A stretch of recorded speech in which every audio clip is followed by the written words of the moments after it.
Melanie Lynn is a popular morning show co-host with the LeSEA Broadcasting's Pulse FM radio. But on October 10th, 2005, her life was dramatically changed when she was diagnosed with breast cancer. Today, Melanie is cancer-free, praise God, and she joins us today to offer hope to other women battling the disease. Welcome to Harvest. Thank you. Okay, so in the interest of full disclosure, I have to say that Melanie is my colleague and Stefan's colleague, and so we're glad to have you. She works in the radio, Pulse FM, but we thought we'd grab her and have her share her story Thank you. here. And you know, you're just so, you have this wonderful, outstanding personality, so gregarious. But there was a time back in 2005 where life wasn't so happy and joyous. That's Tell right. us about, when did you, on that day, tell me, how did you respond to the news that you had breast cancer? Well, when I walked into the doctor's office, my husband and I walked in together on October 10th, and the doctor walked in and looked at me and said, "I wish I had better news for you, but it's malignant. You have 4 options: chemotherapy, radiation, mastectomy, or lumpectomy. Which one would you like to do?" Just like that? Just like that. Just like that. Very matter of fact, just like that. And honestly, in that exact moment, I kind of felt like I was an angel looking down in a doctor's office, going, wow, listen to that news that she just heard. It was kind of like that out-of-body experience, you know? And then you're snapped back into reality. And it was an instant, I'm going to conquer this, is that attitude that came over me. And I looked at him and said, okay, so here's the deal, Doc. You need a little time to think about this and pray about it. That's right, that's right. I looked at him and said, you know, I'm 38 years old, and I never, ever would have expected to hear those words in my lifetime. So we're going to play a little game. We're going to pretend that I'm your wife. And I'm 38, I have 3 young children, I have my own business, life is great, everything is going wonderful, but I have cancer. So what are you going to do to me?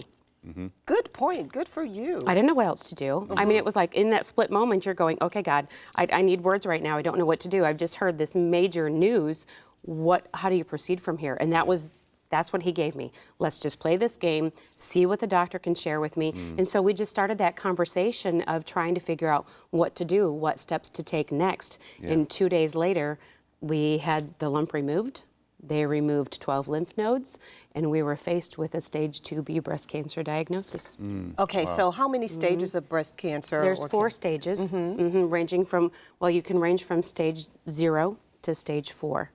And so mine was, as my oncologist says, you had a pretty healthy dose of cancer. Really? I did. So, yeah. Now, have it been going on for a while, or did you kind of... You know what's so crazy is that my cancer, they say, was in my system for about 2.5 years, and we didn't know it. There was absolutely no symptoms. Was there any way that you could have known, or you just don't know? You know, the self-exams that we need to do as women, I may have noticed it, but that's how it was found. I went just for my annual physical, that I encourage everyone to please go do. I went for my annual physical, and it was my doctor who said, "I think you have a lump." I said, "Really? What do we do now?" Well, and then I guess you were shocked as well because you had been doing your self-examinations. Yeah, and But so that's my complaint. Like, you have nothing to compare it to. So You don't. If you have a lump, you don't know that it's really one. I mean, you go That's through right. you get educated to find out, to determine. But that's why early detection is so important.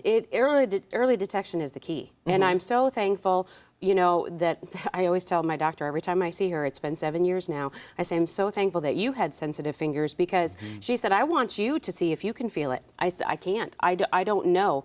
And so the early detection is key, and getting to know your own body is so key. And our bodies change all the time. So it's not just every 6 months I can see if I can figure out. No, you really need to understand your own body so you can tell if there's a difference. And if there's a difference, you have to be an advocate for your own body, because you're the only one knows that if something is wrong.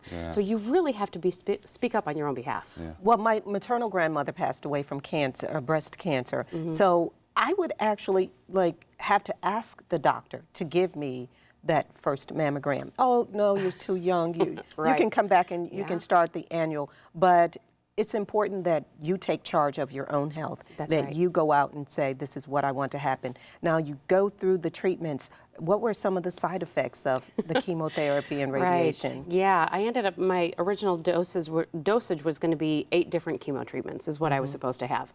So I went through the first 4, and 18 days after that first one, we were faced with my hair's falling out, big time. The joke at my house was for my 3 kids. They were 9, 11, and 13 at the time. Oh, there you are. Still beautiful. Thank you. That was the day of the head shaving party. And so I tried to make it, my husband and I tried to make cancer not be a scary experience, because when you hear those words, it can be very scary, and we're trying to help our children adjust to this. So I had pretty long hair, longer than what I have now. And so I had long hair, and so right after I was diagnosed, we cut it short. My beautician was fabulous and helped me with that. And then the joke at the house was, hey, if you guys get angry, just walk by and pull Mom's hair, because she's not going to feel a thing. I mean, it was just falling out. So the day after my oldest son's birthday, we put a sheet on the floor in the kitchen. They each had their own pairs of scissors. My husband had clippers, and we had fudge sickles, and it was a party in the kitchen. And I let them cut my hair however they wanted to. My husband gave me a cute little mohawk. And then we shaved it off. Yeah, I know. And then he shaved it off, just to try and help them see walk that road of things are going to be a little different, but we're going to try and have fun with it. We're going to, try and keep things light, but it's going to be different for a while. How was the kids' reception to the news and their attitude through the whole process? No one can prepare you for being able to tell your kids that you have cancer, or for the response that you're going to get for them. I remember we gathered my kids in on the king-size bed, just that safe haven place. And I started to explain to them, when you're sick and we have to take you to the doctor and he needs to give you meds and it's going to take a couple of weeks for you to get better. Mommy's sick and it's probably going to take about a year. And I'm going to have to take medicine. And I might not feel good even while I'm taking the medicine. And I said, I have cancer. The first question out of my oldest son's mouth was, are you going to die? There's nothing that can prepare you for that, And so it was just trying to share with them in that childlike faith that there's only one person who knows when, but we're going to pray together as a family, and we're going to have a huge support network.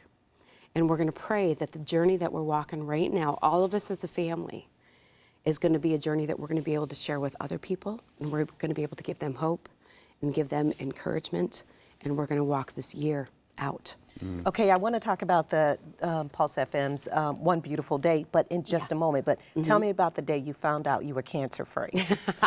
Yes, okay, so I had to have multiple surgeries, and so my final surgery was July 18th. Of 2006. And so after that surgery was done, my surgeon came in and he said, because I was going through a surgery, my cancer was estrogen based, we had to make sure we stopped that. And he said, when I go in and do this surgery, there's a chance that I could find cancer. I said, yep, I know, I'm believing you're not gonna, but I know that there is a chance. So he came back in and I said, so what did we find out? And he said, I didn't find anything. I said, great, so that means I'm cancer-free. And he said, well, no. I mean, technically, you can't say you're cancer-free for 5 years. And I said, oh, no, wait. I said, you just told me that you can't find any cancer, right? And he said, yeah. I said, well, then I'm claiming that victory today. Today, I am cancer-free. And so my license plate says free 718. I claimed. That's a done deal. It's done. We're over with cancer. Well, you want to see that, you want to see other women go through this, walk through breast cancer victoriously. Absolutely. Tell me about One Beautiful Day. Oh my goodness, I'm so excited. Okay, so on Pulse FM, we've been asking our listening family to nominate someone that they know who has been going through a breast cancer journey, whether they were just diagnosed or in the middle of that chemo and radiation stages that we were in. And so nominate them. Don't tell them that you're nominating them, but nominate them, because we want to select someone and give them one beautiful day. A day just full of pampering, full of love, because what I found out when I was walking through my cancer is that cancer can kind of rob you of your beauty. I was bald. You know, I had chemical reactions. I lost all my skin on my hands and feet. I lost my taste buds. I lost my fingernails. I mean, all of that, those were just side effects of going through that. So it kind of can steal you of that beauty. And so one beautiful day is going to give one person that beauty back, that feeling, that outer beauty, and feeling like, you know what, I can conquer this. I can walk through breast cancer. Wow, thank you so much, Melanie, for coming on The Harvest Show, leaving her radio booth down the hall and coming and sharing your story with us here on Harvest. And to connect with Melanie or to find out more about One Beautiful Day, go to pulsefm.com. And we know we are going to head over to the prayer line where Chuck and Patty are standing by with prayer requests from people around the world. And no doubt they're prayer requests from people with breast cancer, any type of illness. We want to hear from you. Chuck?